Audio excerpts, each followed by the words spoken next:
Hello everyone, welcome back to PWUGC net. Welcome to this quick revision series, जहां पे आज हम एक और नए टॉपिक के बारे में बात करेंगे, that is democratic upsurge, passive revolution और majoritarian politics. Unit number 8 political processes के थिंकर्स के बारे में ही हम पढ़ रहे हैं। So today we are going to revise or going to understand about Yogendra Yadavs democratic upsurge. Upsurge क्या होता है? चढ़ाव। योगेंद्र यादव ने सेकेंड डेमोक्रेटिक अपसर्ज यानी दूसरे लोकतांत्रिक चढ़ाव की बात की।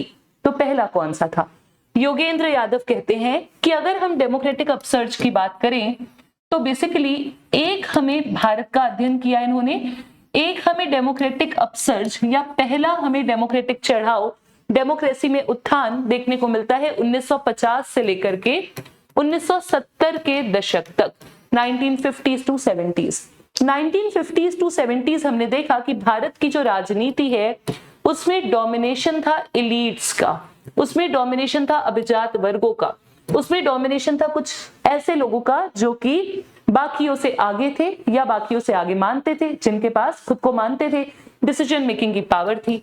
यहाँ पे डोमिनेशन था अपर कास्ट का, यहाँ पर डोमिनेशन था उन समूहों का जो कि अर्बन क्लासेस से हैं, शहरी हैं, जो कि शिक्षित हैं, वो भारत की राजनीति के भागीदार थे 1950 से 70 के तहत, और इन्होंने ही भारत के लोकतंत्र की संस्थाओं को डेवलप किया, विकास लाया। उसके बाद 1990s के बाद आपने भी देखा बहुत सारी रीजनल पार्टीज इमर्ज होती हैं, कास्ट बेस्ड पॉलिटिक्स शुरू होती है।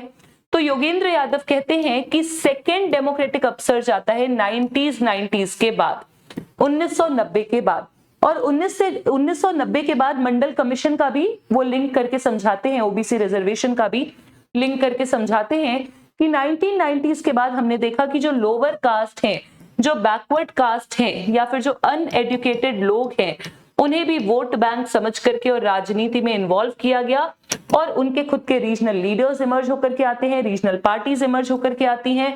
गांव के लोग, जो गरीब लोग हैं, उनका भी राजनीति में इंपॉर्टेंट पार्टिसिपेशन हमें देखने को मिला।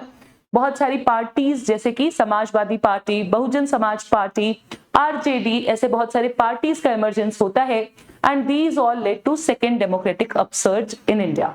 Then after that third democratic upsurge की भी बात करते हैं बाकी थिंकर्स, और ये जो थर्ड डेमोक्रेटिक अपसर्ज है ये अभी के समय की बात है, जब हम देखते हैं कि सारे कैंपेन्स डिजिटली हो रहे हैं, तो इसमें डिजिटल मूवमेंट्स की बात हो रही है, अर्बन युवा की बात हो रही है और मिडिल क्लास की बात हो रही है। But second democratic upsurge Yogendra Yadav का बहुत इंपॉर्टेंट कॉन्ट्रीब्यूशन है। दूसरा, पैसिव रेवोल्यूशन, ये कॉन्सेप्ट दिया है सुदीप्ता कविराज ने। पैसिव रेवोल्यूशन, पैसिव मतलब क्या होता है? पैसिव मतलब होता है निष्क्रिय आंदोलन। ठीक है, आपने पैसिव रेवोल्यूशन को ग्रामसी में पढ़ा है, बस वहीं से ये कॉन्सेप्ट लिया गया है। It is borrowed from Gramsci's passive revolution, जहां पे सुदीप्ता कविराज बताते हैं कि सुदीप्ता कविराज का कहना है कि हमें भारत में रैडिकल ट्रांसफॉर्मेशन देखने को मिल रहा है, लेकिन ये जो रैडिकल ट्रांसफॉर्मेशन है इसमें पार्टिसिपेशन किसका है? इसमें सिर्फ और सिर्फ पार्टिसिपेशन है एलीट्स का, सिर्फ और सिर्फ पार्टिसिपेशन है उन व्यक्तियों का जिनके पास पैसा है, जिनके पास एलिटिसिज्म की पावर्स हैं। यानी कि ये वो सारे व्यक्ति हैं जो एलीट हैं, ये वो सारे व्यक्ति हैं जो कि कहीं ना कहीं पावर में बाकियों से आगे हैं। ठीक है, सुदीप्ता कविराज का कहना है कि ये वो सारे लोग हैं जो कि कहीं ना कहीं पावर में आगे हैं, एंड यही सारे के सारे आपके लेकर के आते हैं टॉप डाउन रिफॉर्म।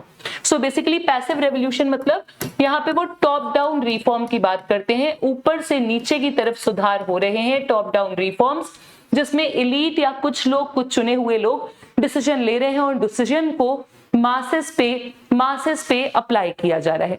तो वर्ड पैसिव क्यों यूज हुआ है? सुदीप्ता कविराज का कहना है कि यहाँ पर जो स्टेट है उसने बहुत अच्छा काम किया, वेलफेयर स्टेट का काम किया, प्रोग्रेसिव काम किया, बट पावर सही मायने में कुछ एलीट के पास है, सही मायने में कुछ एलीट के पास है। तो वास्तविकता में लोकतंत्र यहाँ पे सही तरीके से, संरचनात्मक रूप से, स्ट्रक्चरल रूप से हमें देखने को नहीं मिलता, बल्कि हम देख रहे हैं कि यहाँ पर एलीट लेड लिमिटेड प्रोग्रेस है, नेगोशिएटेड प्रोग्रेस है, कोई रेवोल्यूशनरी प्रोग्रेस नहीं है, not revolutionary. Right. Third concept आता है मेजॉरिटेरियन पॉलिटिक्स का। मेजॉरिटेरियन पॉलिटिक्स में क्रिस्टोफ ज़ेफिरेलॉट का कॉन्सेप्ट है, ये कहते हैं कि भारत में हमें बहुसंख्यकवादी राजनीति देखने को मिलती है। मतलब यहां पे वो हिंदुत्व राजनीति को फोकस में ला करके बात करते हैं कि what we are seeing in India is religious या cultural majority which is dominating the minority, ऐसा क्रिस्टोफ ज़ेफिरेलॉट का कहना है। यानी कि माइनॉरिटीज को साइडलाइन कर दिया गया है और यहाँ पे जो बीजेपी का आइडियोलॉजिकल प्रोजेक्ट या फिर हिंदुत्व राजनीति है उस पर उनका अध्ययन था। उन्होंने बताया कि मेजॉरिटेरियनिज्म भारत में सेक्युलरिज्म यानी धर्मनिरपेक्षता को हटाना चाहता है, बहुलतावाद को हटाना चाहता है, जो अल्पसंख्यक है माइनॉरिटी उनके अधिकारों को हटाना चाहता है। और ये सारी की सारी प्रोग्रेस हम देख रहे हैं कि भारत की डेमोक्रेसी को रीशेप कर रही है, भारत की डेमोक्रेसी को एक नया मोड़, एक नया शेप दे रही है। That is the concept of Christophe Jaffrelot. Right, I hope you found this informative. We'll see you all again in next video. Till then, stay tuned, keep learning, keep studying. Thank you so much.